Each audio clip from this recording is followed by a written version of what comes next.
السلام علیکم متی اللہ جان ایم جے ٹی وی اور میرے ساتھ ثاقب بشیر اور میرے آج خاص مہمان ہیں ایڈوکیٹ محمد فیصل ملک، جو کہ 9 مئی کے مقدمات کے حوالے سے ایک جو سب سے بڑا اور اہم مقدمہ of course Lahore corps commander گھر پہ حملے کے واقعے کے علاوہ جی ایچ کیو حملہ کیس اس کو بولا جاتا ہے۔ ویسے تو شاید یہ جی ایچ کیو پہ پہلا حملہ نہیں تھا، اس سے پہلے دہشت گردوں نے بھی ایک حملہ کیا تھا، مگر یہ جو مقدمہ راولپنڈی جی ایچ کیو حملہ کیس ہے یہ گھومتا ہے 9 مئی کے واقعات سے جڑا ہے، اور سابق وزیر اعظم عمران خان اور پی ٹی آئی کی اعلیٰ قیادت بھی اس مقدمے میں بطور سازشی نامزد ہیں، اور بڑی تعداد میں ملزمان بھی جو ہیں اس وقت جیل میں ہیں اور انڈر ٹرائل ہیں، اور جس طرح دوسری ٹرائل کورٹ سے اب فیصلے آ رہے ہیں 10 سال قید کی سزا، تو ابھی تک جی ایچ کیو حملہ کیس کے حوالے سے جو ایک فیصلہ ہے وہ بڑی قیادت کے حوالے سے خاص طور پہ پی ٹی آئی کی ہے، اور چیئرمین پی ٹی آئی کے حوالے سے وہ ابھی آنا ہے۔ تو ہم نے ایڈوکیٹ محمد فیصل ملک کو ہم نے ریکویسٹ کی کہ ہمیں وہ تھوڑا اپڈیٹ کریں کہ یہ جی ایچ کیو حملہ کیس، یہ معاملہ پہنچا کہاں پہ ہے، کیونکہ یہ ایک بہت حساس مقام تھا جہاں پہ ایک پروٹیسٹ ہوا، وہ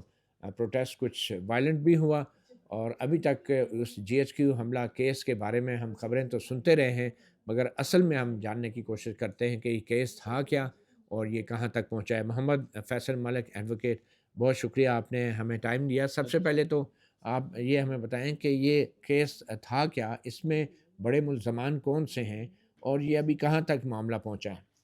جی بسم اللہ الرحمن الرحیم۔ دیکھیے جی ایچ کیو حملہ کیس جو ہے اس میں آلموسٹ پی ٹی آئی کے تمام مین لیڈرشپ کو امپلیکیٹ کیا گیا، اور اس کیس کی جو ابھی لیٹسٹ پروسیڈنگز ہیں وہ یہ ہیں کہ 31 وٹنسز کے چیف ایگزامینیشن ان میں ہوئے ہیں، بیان ہوئے ہیں، ان بیانات میں بھی جرا نہیں ہوئی۔ اس کیس میں سب سے پہلے تو ہم نے اپلیکیشن دی تھی کہ اینٹی ٹیررزم کورٹ کے پاس جورسڈکشن نہیں ہے اس کیس کو سننے کی۔ دیکھیے اس کی بنیادی وجہ یہ ہے کہ اس کیس میں دیے گئے جو الزامات ہیں اس کے متعلق ڈیفنس کا یہ کہنا ہے کہ ان الزامات کو اگر for the sake of arguments تسلیم بھی کر لیا جائے تو تب بھی اینٹی ٹیررزم ایکٹ کے فینسز نہیں بنتے۔ ہمارا جو سیکشن 6 ہے اینٹی ٹیررزم ایکٹ کا، وہ یہ کہتا ہے کہ اگر کوئی سیاسی اجتماع ہوگا، پولیٹیکل پروسیشن ہوگا، تو اس صورت میں اے ٹی اے کے کیسز نہیں بنیں گے۔ تو وہ ہماری اپلیکیشن خیر ڈسمس ہوئی۔ لیٹر آن پھر ہم نے اس میں اپلیکیشن دی عمران خان صاحب کے حوالے سے کہ ان کو اس کیس میں ایکوٹ کر دیا جائے، 265 کے کی اپلیکیشن۔ ہماری وہ اپلیکیشن بھی خارج ہوئی، اس میں ہمارے بڑے ویلڈ گراؤنڈز تھے۔ ہمارے مطابق ہم یہ سمجھتے ہیں کہ عمران خان صاحب کو اس کیس سے کنیکٹ نہیں کیا جا سکتا۔ اس میں بہت سی وجوہات ہیں جو میں آگے چل کے آپ سے عرض کروں گا۔ اس کے بعد پھر ہم نے اس میں ایک اپلیکیشن دی تھی 265 ڈی کی، جب چارج لگنے لگا تو ہم نے استدعا کی تھی کہ خان صاحب کو ڈسچارج کر دیا جائے، تو وہ اپلیکیشن بھی ہماری خارج ہوئی۔ اس کے بعد اس میں ایویڈنس ریکارڈ ہوئی، اور ایویڈنس میں 31 وٹنسز اس میں ابھی تک ریکارڈ ہو چکے ہیں، اور باقی وٹنسز ریکارڈ ہونے ہیں۔ تفتیشی کا جو بیان ابھی چل رہا تھا اس کو بھی کمپلیٹ ہونا ہے، اور اس کے بعد لیٹر مزید وٹنسز بھی جی، اس میں آئیں گے۔ اس میں عمران خان صاحب کے خلاف ایگزیکٹلی کیا الزام ہے؟ عمران خان صاحب کے خلاف الزام یہ ہے کہ انہوں نے سازش کی، اور اس سازش کے نتیجے میں یہ وقوع ہوا۔ لیکن اس میں جو سب سے اہم بات ہے وہ یہ ہے کہ جب یہ ایف آئی آر 9 مئی کو کاٹی گئی تو اس ایف آئی آر میں کسی سازش کا سرے سے ذکر ہی نہیں تھا۔ ہوں، اس ایف آئی آر میں عمران خان صاحب کا سرے سے ذکر ہی نہیں تھا۔ یہ بعد ازاں عمران خان صاحب کو اس کیس میں ملوث کرنے کی کوشش کی گئی۔ اور سب سے امپورٹنٹ بات جو ہے، جن گواہان پہ استغاثہ انحصار کرتا ہے ان گواہان کا کہنا یہ ہے کہ 9 مئی سے قبل انہوں نے سازش کے متعلق دیکھا یا سنا۔ اگر انہوں نے 9 مئی سے قبل کسی سازش کے متعلق دیکھا یا سنا تو انہوں نے اس سازش کے متعلق ایف آئی آر میں کیوں نہیں درج کرایا؟ ٹھیک۔ انہوں نے اس سازش کے متعلق اپنے اعلیٰ حکام کو کیوں نہیں آگاہ کیا؟ ہوں، انہوں نے وہ سازش روکنے کی کوشش کیوں نہیں کی؟ تو یہ بالکل ایک بوگس سا کیس ہے، اور اگر انشاءاللہ اگر ہمیں انصاف ملا تو اس میں عمران خان صاحب کو 100% بری ہونا چاہیے۔ اس میں یہ ملک صاحب یہ بتائیے گا کہ یہ جو 265 کے بریت کی جو درخواست تھی اور 265 ڈی کہ آپ نے کہا کہ عمران خان صاحب پر چارج نہیں لگتا، تو یہ خارج ہو گئی ہیں آپ کی، تو ہائی کورٹ میں راولپنڈی بینچ میں آپ نے ان کو چیلنج کیا؟ اگر چیلنج کیا تو کیا وہ اس کا سٹیٹس کیا ہے؟ اگر چیلنج نہیں کیا تو اس کی کیا وجہ ہے؟ دیکھیے سر، ہم نے اس لیے چیلنج نہیں کیا کہ ہمارے جو کو ایکیوزڈ پرسنز تھے، جن کی جس طرح شیخ رشید صاحب نے بھی 265 کے کی اپلیکیشن لگائی تھی اور وہ ہمارے سے پہلے انہوں نے ہائی کورٹ دائر کی، تو ہائی کورٹ ان کی اپلیکیشن خارج ہوگی، آلموسٹ ان کے بھی سملر گراؤنڈز تھے، تو کورٹ میں دوسری وجہ یہ تھی کہ کورٹ میں ایویڈنس بلا کے تو ایویڈنس ریکارڈ کرنا شروع کر دی گئی۔ تو ایک تو قانون یہ ہے کہ جب ایک دفعہ ایویڈنس ریکارڈ ہونا شروع ہو جائے تو پھر 265 کے کا اسکوپ بڑا لمیٹڈ رہ جاتا ہے، تو یہ وجہ تھی جس کی وجہ سے پھر ہم نے 265 کے کی طرف جانے کے بجائے ہم نے ٹرائل پہ فوکس کیا۔ تو اس میں ایک اور چیز بتائیے گا، جو یحییٰ آفریدی صاحب نے 4 ماہ میں ٹرائل مکمل کرنے کا حکم دیا تھا، یہ تقریباً میرے خیال میں 15 اپریل سے 15 اگست بنتا ہے اور آج 13 اگست ہے، آلموسٹ 4 ماہ مکمل ہو چکے ہیں۔ تو کیا وجہ ہے کہ جی ایچ کیو کیس اس دوران اس کی صرف 2 یا 3 سماعتیں ہوئیں اور یہ اس میں صرف بیانات ریکارڈ ہوئے 2-3 کے؟ کیا اے ٹی سی راولپنڈی جو ہے وہ سپریم کورٹ کی اس ڈائریکشن کے تحت نہیں آتی؟ ایز اے ایکیوزڈ آپ تو کہیں گے کہ ٹھیک ہے ٹرائل لٹکا رہے، میں جنرلی اور لا کی قانون کی بات کر رہا ہوں کہ جہاں پر فیصلہ آباد، سرگودا اور لاہور کی عدالتوں نے کیسز آگے بڑھائے، جیسے بھی اس پہ الگ بحث ہے، لیکن پنڈی کی اے ٹی سی عدالت نے اس کیس کو کیوں نہیں چلایا آگے؟ دیکھیے جی، سپریم کورٹ کا حکم بائنڈنگ ہے تمام عدالتوں پہ including A D C Rawalpindi. ایک جو پہلو اس میں ہے وہ یہ ہے کہ راولپنڈی میں 9 مئی کے 12 کیسز چل رہے ہیں اور جو دیگر کیسز ہیں جی ایچ کیو کے کیس میں تو 30-31 گواہان ریکارڈ ہو چکے ہیں، لیکن جو باقی 11 کیسز ہیں ان میں ابھی ہارڈلی کاپیز بھی تقسیم نہیں ہوئی، تو اس دوران اے ڈی سی راولپنڈی میں جو دیگر 11 مقدمات ہیں ان کی کاپیز تقسیم ہونا شروع ہوئیں اور اس میں ابھی عمران خان صاحب پہ چارج لگنا ہے۔ تو ایک وجہ تو یہ ہو سکتی ہے کہ کیسز زیادہ ہیں جس کی وجہ سے شاید اس ٹرائل میں کورٹ نے پروسیڈ نہیں کیا۔ باقی اگر لیکن اس سے پہلے جی ایچ کیو کو علیحدہ سے چلایا جا رہا تھا، جو ہم سمجھتے ہیں غلط ہے۔ ہم یہ سمجھتے ہیں، ہماری جو ڈیفنس ٹیم کا اس پہ موقف ہے، عمران خان صاحب پہ ایک سازش کا الزام ہے، ان کو ایک سازش کے نتیجے میں سینکڑوں مقدمات میں ملوث نہیں کیا جا سکتا۔ ایک سازش کے نتیجے میں میں عرض یہ کرنا چاہوں گا، سپوز راولپنڈی میں عمران خان صاحب کو اس سازش کے نتیجے میں بری کر دیا جاتا ہے اور اسی سازش کے نتیجے میں اگر عمران خان صاحب کو لاہور میں سزا دے دی جاتی ہے، تو ایک لیگل پرنسپل ہوتا ہے جہاں پہ اپریہنشن آف کنفلکٹنگ ججمنٹس ہوں تو ایک عدالت کو کیسز سننے چاہیے۔ اور دوسرا ہم یہ بھی سمجھتے ہیں شورا بی بی کیس کے مطابق ایک الزام پہ عمران خان صاحب کے خلاف ایک ٹرائل چلنا چاہیے۔ اور تیسری بات میں یہ کہوں گا کہ اگر زیادہ ٹرائل ہوں گے اور زیادہ ٹرائل میں ایک ہی الزام پہ ایک سے زیادہ سزائیں ہوں گی تو یہ پرنسپل آف ڈبل جیپٹی جو ہے ہمارے آئین کا، یہ اس کی خلاف ورزی بھی ہوگی۔ اچھا سر فیصل صاحب، یہ بتائیں کہ اس جی ایچ کیو حملہ کیس کے اندر جو استغاثہ کے سرکار کے گواہان ہیں جو کہ پولیس کے اہلکار ہیں، انہوں نے جو گواہی دی ہے کہ عمران خان نے ایک میٹنگ جو ہے اس کو چیئر کیا تھا، ایک میٹنگ چکری میں ہوئی تھی اور جس میں سازش تیار ہوئی جی ایچ کیو پہ حملہ کرنے کی، تو ان گواہان کی گواہی جو ہے اس جی ایچ کیو حملہ کیس میں ہوئی ہے اور اس کے حوالے سے کیا شواہد سامنے آئے ہیں؟ جی متی بھائی، وہ ابھی اس میں ان کے بیانات نہیں ہوئے، اچھا، ابھی اس سٹیج پہ ہم نہیں پہنچے، ان کے سٹیٹمنٹس اس میں ہونے ہیں، لیکن میں اس حوالے سے یہ کہنا چاہوں گا کہ ان گواہان کو اے ٹی سی سرگودا میں جو ٹرائل کیا تھا جج عباس صاحب نے، انہوں نے ڈسکارڈ کر دیا، رد کر دیا، اور جو بنیادی قانونی اصول ہے، جب ایک گواہ کو ایک عدالت نے رد کر دیا، اس کو ڈسکریڈٹ کر دیا، اس کے متعلق کہہ دیا کہ اس کی کریڈیبلٹی پہ شک ہے، تو اس کی شہادت کی ویسی حیثیت ختم ہو گئی ہے۔ اچھا، اور اس میں کوئی سی سی ٹی وی شواہد بھی پیش کیے گئے ہیں کیونکہ جی ایچ کیو بڑا حساس ادارہ ہے اور اس کے گیٹ پہ اگر یہ ساری سرگرمی ہوئی ہے تو کیا کوئی سی سی ٹی وی، کوئی ویڈیو ریکارڈ پیش کیا گیا ہے اس سارے حملے کا، اور کیا ان سی سی ٹی وی کی مدد سے لوگوں کو شناخت کی گئی ہے، اور کل کتنے ملزمان ہیں، عام لوگ کتنے، سیاستدان کتنے؟ سر اس مقدمہ میں سی سی ٹی وی فوٹیج پیش نہیں کی گئی، اور سی سی ٹی وی فوٹیج کے حوالے سے جو عمران خان صاحب ہیں، جن کی طرف سے میں پیش ہو رہا ہوں اس کیس میں، عمران خان صاحب کنسسٹنٹلی ایک بات کہہ رہے ہیں، انہوں نے ہمارے سے بھی یہ بات کی، انہوں نے عدالت سے بھی یہ بات کی، اور ان کی بات میڈیا پہ بھی رپورٹ ہوئی۔ خان صاحب یہ کہتے ہیں کہ آپ جی ایچ کیو اور دیگر جو کیسز ہیں ان کی سی سی ٹی وی فوٹیج لیجئے اور اس فوٹیج کو لے کے اس کو کسی جوڈیشل کمیشن کے سامنے پٹ کر لیں، اور اس پہ دیکھ لیں، کیونکہ خان صاحب کا یہ کہنا ہے کہ یہ فالس فلیگ آپریشن ہے اور یہ بالکل بے بنیاد جھوٹے مقدمات ہیں. ٹوٹل جو تعداد ہے اس کیس میں ملزمان کی 118 ہیں. اس میں جو لیڈرشپ ہے عمران خان صاحب ہیں، شاہ محمود قریشی صاحب ہیں، علی مین گنڈا پور صاحب ہیں، مطلب تمام مین جو لیڈرشپ جو انٹیکٹ ہے پی ٹی آئی میں اس وقت، وہ تمام لیڈرشپ اس میں موجود ہے. اس کے علاوہ ورکرز کی بڑی تعداد ہے، 50-60 کے قریب ہوگی، وہ بھی اس کیس میں ایکیوزڈ ہیں. لیکن بڑی انٹرسٹنگ بات یہ ہے کہ وہ پی ٹی آئی کے لیڈرشپ جو پی ٹی آئی چھوڑ گئی ہے وہ اس کیس میں ملزم نہیں ہے. مطلب بڑے بڑے سینئر لیڈرشپ، بڑے بڑے سینئر لیڈرز جو پی ٹی آئی میں تھے 9 مئی سے پہلے، ان کو اس کیس میں ایکیوز نہیں رکھا گیا. اس میں یہ چلے آپ کی بات ٹھیک ہے کہ لوگوں نے پریس کانفرنس کی، کئیوں نے مذمت کی، کئی پارٹی سے الگ ہوئے تو ان کو کیس بھی ان کے خلاف نہیں چلا. فیاض الحسن چوہان راول پنڈی سے ہمارے سامنے ان کی مثال ہے. صداقت عباسی بھی ہیں. صداقت عباسی کے خلاف یہ کیس چل رہا ہے. صداقت عباسی کے خلاف چل رہا ہے، صداقت عباسی صاحب کے خلاف کیس چل رہا ہے. اور صداقت عباسی صاحب میں عامر کینی صاحب ہیں، ان کے خلاف نہیں چل رہا. عامر کیانی صاحب کے خٹک خلاف نہیں صاحب چل رہا ہیں، خٹک نہیں. صاحب صداقت عباسی اور 2 اور لوگ تھے جو لاپتہ بھی ہوئے تھے. پھر ان کا 164 آیا تھا کہ اسی سازش کے حوالے سے. تو وہ بتا دیں کہ صداقت عباسی صاحب اور ان کے حوالے سے سنا تھا ہم نے کہ انہوں نے کورٹ کے سامنے یہ کہا ہے کہ وہ 164 کسی دباؤ میں تھا یا اس طرح کا تھا. اس کا کیا سٹیٹس کیا ہے اس وقت؟ سر جو یہ باقی 3 ایکیوز پرسنس تھے، ایک تھے اس میں صداقت عباسی صاحب، واسق قیوم اور عمر تنویر بٹ.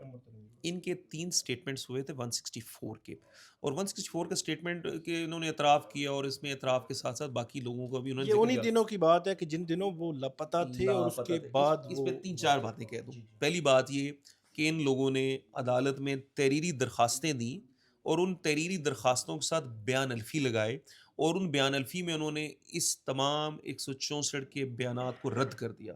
انہوں نے کہا کہ انہوں نے ایسا کوئی بیان نہیں دیا. ایک بات. دوسری بات، 164 کے بیان کا جو سب سے بنیادی ضرورت ہے کہ کیا وہ سٹیٹمنٹ اس شخص نے اپنی آزاد مرضی سے دی ہے. اگر اور ان تینوں کے متعلق یہ رپورٹڈ ہے، اور یہ بڑی اتھینٹک رپورٹ ہے، ایڈمیٹڈلی رپورٹڈ ہے میڈیا پہ بھی، سوشل میڈیا پہ بھی، ان کی فیملیز کی طرف سے بھی، کہ جن دنوں یہ 164 کے بیان ہوئے یہ لوگ مسنگ تھے.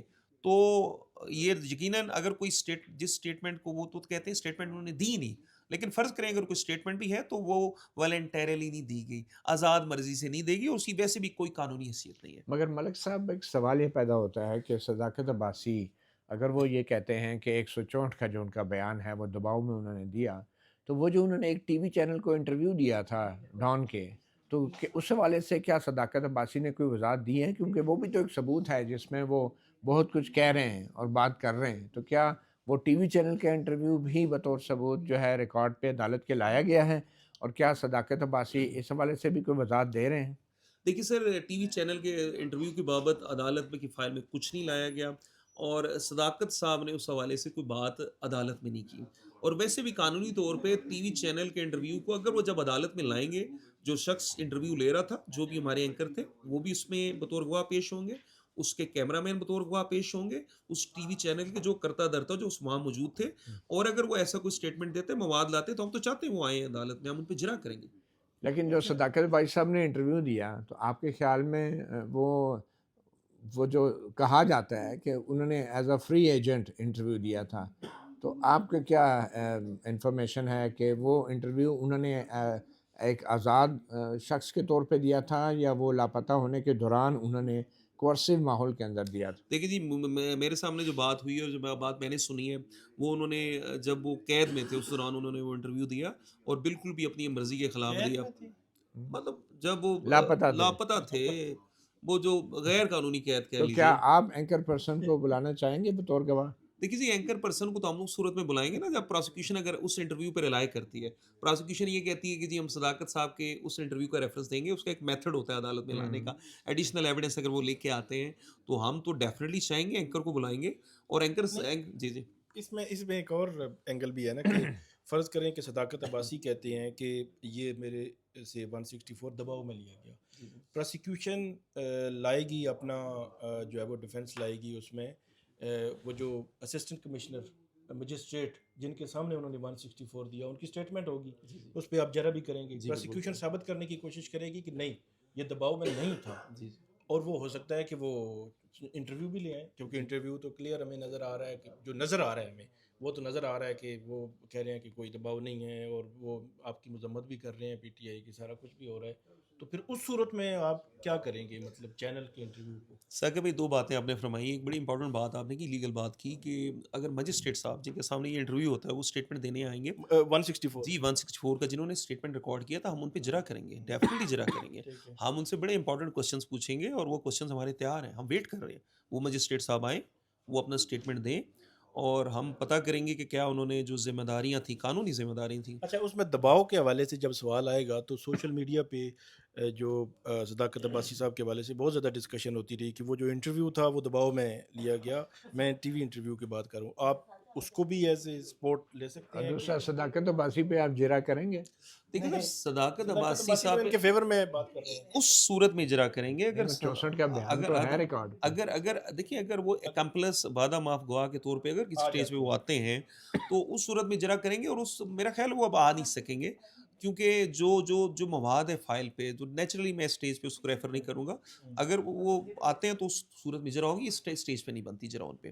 اور دوسرا آپ نے ایک کوشچن پوچھا میڈیا کے حوالے سے، میڈیا کا کوئی مٹیریل اگر وہ لے کے آتے ہیں، وہ انٹرویو کو ریفر کرتے ہیں تو ڈیفینیٹلی ہم کراس ایگزامینیشن کریں گے. ہم تو ان سے صدا کریں گے اس ٹی وی چینل سے کہ وہ اپنی ایک بات میں عرض کر دیتا ہوں کہ جب صداقت عباسی اس بلڈنگ میں داخل ہوئے اور جب وہ اپنے انٹرویو والی جگہ پہ پہنچے اس سب کا ہمیں سی سی ٹی وی ریکارڈ دیں، ہمیں بتائیں وہ اچھا، یہ آپ منگوائیں گے؟ کیوں نہیں منگوائیں گے، ہم منگوائیں گے، ہم یہ دیکھیں گے وہ کن کے ساتھ آئے، کون ان کو اندر لے کے گیا، اندر کیا بات چیت ہوئی، تو وہ تو ہمارا رائٹ ہے نا، ہم تو بہت سی چیزیں آپ منگوائیں نے گے. کیا وہ ریکارڈ کو پریزرو کرنے کی درخواست دے رکھی ہے اس ٹی وی چینل کو؟ دیکھیں ہم تو تب پریزرو کرنے کی اپلیکیشن دیں جب وہ ریکارڈ پہ آئے، اور ٹی وی چینل جو ہے، ٹی وی چینل کے پاس تو ریکارڈ ہوگا، اتنا سینسٹیو اسٹیٹمنٹ ہے، انٹرویو اتنا وہ کر دیا ہے، ابھی اس لیے نہیں اپلیکیشن دی کہ ابھی عدالت میں نہیں ہے وہ، ابھی تو یہ آپ نے ایک کوشچن کیا، اس کوشچن کے آنسر میں ایک بات کر رہا ہوں کہ یہ ہمارا رائٹ ہے کہ ہم اس چینل کے تمام سی سی ٹی وی ریکارڈ کو ہم ریکویسٹ کریں گے کورٹ سے، کہ انصاف ہونا چاہیے نا، ہم تو دیکھیں وکیل ہیں، قانون کی بات کرتے ہیں، اور قانون کے جو آپشنز ہیں وہ میں آپ سے ادھر عرض کروں. اچھا، کوئکلی یہ بتا دیں کہ ایک تھوڑا سا کنفیوژن یہ ہے کہ ایک طرف تو فوجی عدالتوں میں مقدمات چلے 9 مئی کے، اور دوسری طرف جی ایچ کیو جیسے ایک حساس فوجی تنصیبات پہ حملہ ہوا اور اس کا مقدمہ جو ہے وہ فوجی عدالت میں نہیں چلا، اس کی کیا وجہ ہے؟ سر دیکھیے جو ملٹری ٹرائل کی ریکوائرمنٹ ہے، لیگل ریکوائرمنٹ، وہ پوری ہو تو تبھی ملٹری ٹرائل چل سکتا ہے. میرا کہنا یہ ہے، اور قانون کے طالب علم ہونے کے ناطے یہ ہے کہ یہ تو کوئی اگر سولجر ہے، کوئی اس انسٹیٹیوشن کا ملازم ہے اور اس نے کوئی اگر کرائم کیا ہے تو اس کے اگینسٹ ملٹری ٹرائل ہو سکتے ہیں. سویلین کے لیکن یہ تو آپ کا اصولی موقف ہے نا، ہم سب سمجھتے ہیں، لیکن لیگل صرف ایک یہ جو ریزن یہ تھوڑی سی بظاہر ایک ڈسکرمنیشن لگتی ہے. جی بالکل ڈسکریمنیشن اس میں آپ نے آپ کی بات سے میں ایگری کرتا ہوں کہ ایک ہی چیز کے متعلق 2 ٹرائل چل رہے ہیں، جبکہ اس میں کوئی ایسا لیگل ایون ابھی جو ایگزسٹنگ ججمنٹس بھی ہیں، جو لیٹسٹ انٹرپریٹیشن کو بھی سامنے رکھا جائے، تب بھی یہ جو الزامات ہیں جی ایچ کیو والے کیس میں، یہ ملٹری ٹرائل کا کیس بنتا نہیں ہے. اچھا، یہ بتائیں کہ عمران خان صاحب کے خلاف لاہور بھی فیصلہ آباد، سرگودا، گوجرانوالا، راولپنڈی 5 جگہوں پہ ایف آئی آرز ہیں، تقریباً 2.5 درجن ایف آئی آرز ہیں. ان میں ایک میں ٹرائل چل رہا ہے اور وہ بھی تقریباً 35% ٹرائل ہوا ہے، ابھی 65% ٹرائل رہتا ہے. باقی میں ابھی چالان ہی جمع نہیں ہوئے، مطلب ٹرائل شروع ہی نہیں ہوا. اگر ہم بات کریں 29 کیسز میں ٹرائل ہی شروع نہیں ہوا. اس کے پیچھے آپ کیا دیکھ رہے ہیں کہ عمران خان کو وہ کہتے ہیں کہ یہ مرکزی ملزم ہے، انہوں نے سازش تیار کی، لیکن آج 27 ماہ گزرنے یا 26 ماہ گزرنے کے بعد بھی ٹرائل ہی شروع نہیں ہوا، اور جی ایچ کیو کیس کا ٹرائل بھی آگے نہیں بڑھ رہا. کچھ اور پلان تو نہیں لگ رہا آپ کو عمران خان صاحب کے والے سے؟ دیکھیے سر، میں ایک لیگل پرنسپل کی بات کروں گا، اس کو بولتے ہیں پری ٹرائل کنوکشن، کہ ابھی ہمیں ٹرائل سے قبل ہی عمران خان صاحب کو جیل میں بند کیا ہوا ہے ان کیسز میں. ابھی جو کیس ہے جس کی بیلز لگی ہوئی ہیں، ہمارا 9 مئی کے لاہور کے کیسز ہیں، تو جو سپریم کورٹس میں بیل پینڈنگ ہے اس میں ٹرائل نہیں چلا. پنڈی والے کیسز کی آپ دیکھیے، ایک کیس میں 31 صرف چیف ایگزامینیشن ہوئے ہیں، باقی 11 کیسز میں ایویڈنس چلنی ہے. تو ہم یہ سمجھتے ہیں کہ یہ اس میلیشیس ہے، بدنیتی پہ مبنی ہے، استغاثہ کی طرف سے عمران صاحب کو پریشرائز کرنے کی کوشش کی جا رہی ہے. اور خیر، اور دوسری ریزن جو مجھے ایک اپریہنشن ہے، ایک ہوتا ہے کہ کنزیکٹیو کنوکشنز کرنے کی کوشش کی جا رہی ہے جس کی کوئی قانون میں جگہ نہیں ہے، حیثیت نہیں ہے. اس میں یہ تمام ٹرائل، ہمارا تو کہنا ہے کہ ٹرائل ہونا چاہیے، لیکن فرض کریں اگر یہ سارے ٹرائل بھی کرتے ہیں تو یہ سارے ٹرائل ایک عدالت کے سامنے ہونے چاہیے. ان سب پہ کنکرنٹ فائنڈنگز آنی چاہیے. ان سب کو ایک اپریہنشن آف کنفلکٹنگ ججمنٹ کے ایشو سے بچانا چاہیے. تو میں یہ سمجھتا ہوں کہ جس انداز سے استغاثہ نے تمام جگہ کیسز بنا دیے ہیں، انہیں بھی میرے خیال ہے سمجھ نہیں آ رہا کہ ان کو آگے کیسے لے کے چلیں، لیکن جو ڈیلے کیا جا رہا ہے وہ بدنیتی پہ مبنی ہے. اچھا ملک صاحب، آپ کا یہ سب سے بڑا اعتراض ہے کہ ایک واقعہ ہوا ہے اور اس میں پورے پاکستان میں ملٹیپل ایف آئی آریں کاٹی گئی ہیں، خاص طور پہ پی ٹی آئی کی قیادت کے خلاف، اور ایک نوعیت کا جرم ہے، الزام ہے ان کے اوپر، مختلف شہروں میں ان کے خلاف ایف آئی آریں کاٹی گئی ہیں. اس کا پھر الٹرنیٹیو آپ کے پاس کیا سولوشن ہے؟ کیا آپ چاہیں گے کہ ہر صوبے کی ہائی کورٹ میں ٹرائل کو یکجا کر دیا جائے؟ مدی اللہ جان صاحب، آپ نے بڑا ہی امپورٹنٹ کوشچن پوچھا ہے، اپریشیٹ یو. دیکھیے اس میں ہمارا کہنا یہ ہے کہ اگر تو عمران خان صاحب کے متعلق نا ایک صوبے میں کیسز ہوں، سپوز پنجاب میں، تو ہمارے جو چیف جسٹس پنجاب ہیں ان کے پاس لاہور ہائی کورٹ. جی لاہور ہائی کورٹ ہمارے کے جو چیف جسٹس ہیں ان کے پاس یہ تمام کیسز کے ریفرنسز جانے چاہیے اور ایک کورٹ کے سامنے یہ ٹرائل بھیج جانا چاہیے. اور باقی اگر بیونڈ پنجاب کیسز ہیں اور اسی الزام پہ ہیں، کیونکہ مجھے پنجاب کے باہر کیسز کا بھی میرے ذہن میں نہیں ہے، تو پھر سپریم کورٹ میں ان تمام کیسز کی ڈیٹیل آ کے ایک عدالت کے سامنے ٹرائل ہونا چاہیے. دیکھیں عمران خان صاحب پہ ایک الزام ہے. الزام یہ ہے کہ جو اللیجڈ ایلیگیشن ہے جس کو ہم رد کرتے ہیں کہ عمران خان صاحب نے سازش کی اور اس سازش کے نتیجے میں یہ سارے واقعات ہوئے. تو اگر فرض کریں عمران خان صاحب راول پنڈی کے کیسز میں سازش کے الزام سے بری ہو جاتے ہیں اور لاہور میں اسی سازش کے الزام پہ، اسی مواد پہ عمران خان صاحب کو سزا دے دی جاتی ہے، تو کیا یہ مطلب یہ تو کنفلکٹنگ ججمنٹس آ آپ جائیں نے گے. کوئی ایفرٹ کی ہے کہ سپیریئر کورٹ میں لاہور ہائی کورٹ میں لاہور ہائی کورٹ کو کہا ہو کہ آپ جو ہے وہ ان کو یکجا کریں، کنفلکٹنگ ججمنٹس کا خطرہ ہے یا کیا کچھ کریں؟ جی سر، ہم نے اس پہ ایفرٹ یہ کی ہے کہ ہماری اس پہ آلریڈی ایک اپلیکیشن راول پنڈی کی اے ڈی سی کورٹ میں پینڈنگ ہے اور اس پہ میرے آرگومنٹس ہو چکے ہیں، پروسیکیوشن کے آرگومنٹس آنے، اس پہ ڈیسیژن آئے گا تو اس ڈیسیژن کے بعد ہم اس کو آگے انشاءاللہ لے کے چلیں گے.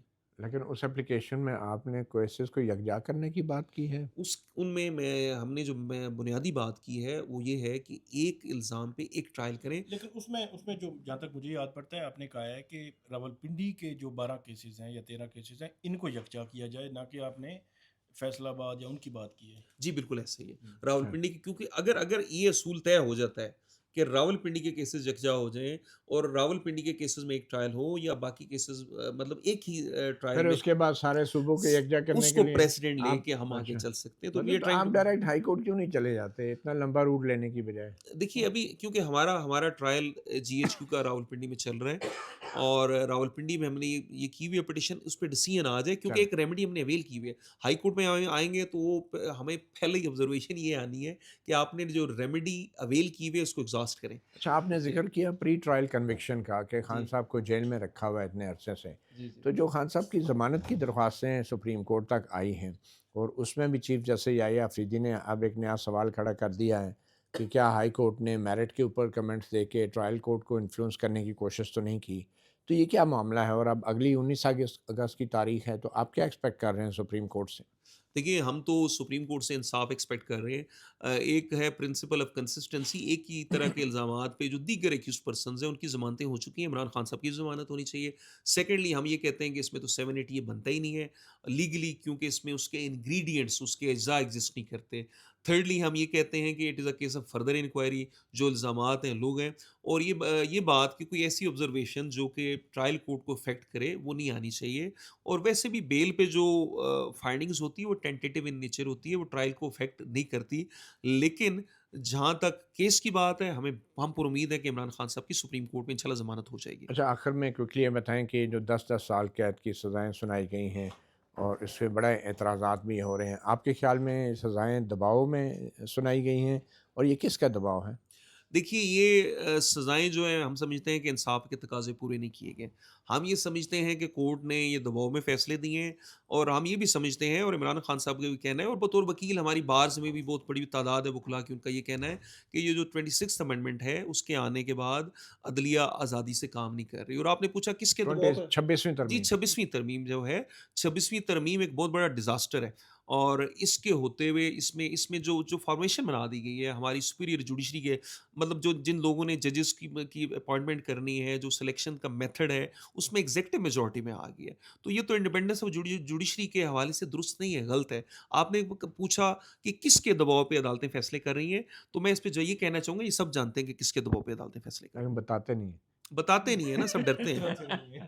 ہیں. آپ بتاتے. میں بہت بتاؤں. بہت شکریہ فیصل ایڈوکیٹ، آپ نے ہمیں جی ایچ کیو حملہ کیس کے حوالے سے اپڈیٹ کیا. ثاقب بشیر اور مطیع اللہ جان، ایم جے ٹی وی کو اجازت دیجیے. اللہ حافظ. Thank you.